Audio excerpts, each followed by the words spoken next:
Welcome to Sunday Reads by Indian Dominicans.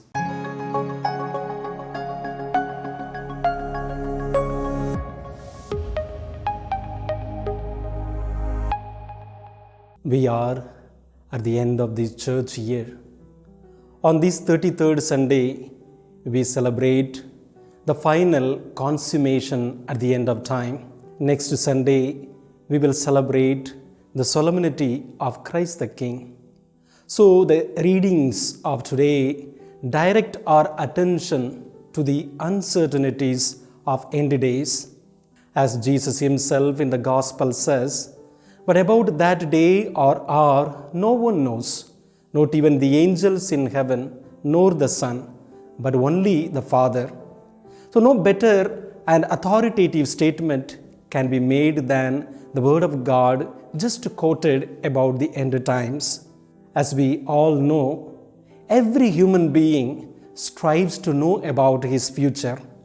He is curious to know what will happen tomorrow so that he can have a control over it. But the most salutary thing that God has done for us is that He kept our future hidden. Yet, in today's Gospel, Jesus has revealed a secret that is none other than about His second coming. And when He comes, He will gather all His elects, all His chosen ones. When we hear this statement of Jesus, fear is automatically created within us. The fear comes because there is always the possibility that I will not be counted among those who are chosen. If you look at the scripture as a whole, this possibility of hell or being rejected is always there, which creates fear within us.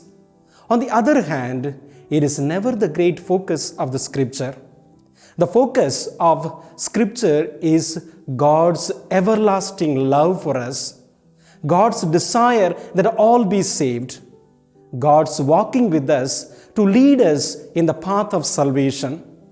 Therefore, more than fear, we should be aware of God's love for us and should try to respond to that love. For God invites us to know His love, His saving power, and His delight in us. The second reading of today from the letter to the Hebrews makes it very clear about God's love for us and His saving power. God truly loves us and sends His own Son to take away our sins so that we can live forever with God. Christ's sacrifice is a sacrifice which makes all the believers with a bold sign of forgiven, acquitted, and sealed for salvation. So all we need to do is to simply approach the throne of His mercy in order to draw strength from Him. His sacrifice has purified and saved us. Therefore, there is no place for fear in us, as Christ has made salvation possible for all of us. As a result, the best way to prepare for the end days, the second coming of Son of Man, is not to live in fear and anxiety. That will not help us in any way. Rather, it will make things worse. All we need to do is to trust in God, for He created everything and saw that was good. Because God is goodness and mercy personified. He has won death forever, and evil can never prevail over His children. The sacrifice of the Calvary cannot be underestimated.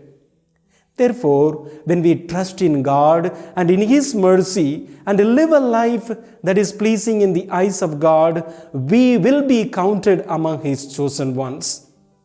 There is no sense of pretending with God. God knows our hearts and our minds even more than we do. So all we need to do is to simply get on with living now as if this is our last moment, with no fear, no upset, completely trusting in the love of God. For Jesus assures His presence always with us. He walks with us and talks with us, and He promises that nothing will happen to us For he has conquered the whole world. If he has conquered the whole world, let not fear overpower us, but rather let us place all our trust in him who can free us from all kinds of fear. Amen.